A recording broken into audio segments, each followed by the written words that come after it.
l'âge légal de départ à la retraite à 62 ans, mais instaurer un âge d'équilibre à 64 ans avec un système de décote ou de surcote. Voilà la préconisation du haut-commissaire à la réforme des retraites, Jean-Paul Delevoye. Ce nouveau régime universel doit entrer en vigueur en 2025. C'est un groupe français, le numéro 1 mondial des centres d'appel Téléperformance, mis en demeure d'établir un plan de vigilance contre les atteintes aux droits humains. L'association de défense des salariés Sherpa et la fédération de syndicats Uniglobal Union veulent défendre les droits des travailleurs en Colombie, au Mexique ou encore aux Philippines.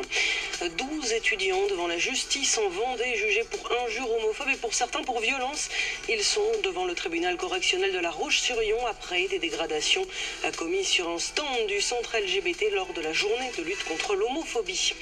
Au moins 24 morts au Japon après l'incendie d'un studio d'animation à Kyoto ce matin. Le feu fait aussi au moins 35 blessés. Il s'agirait d'un incendie criminel selon la police.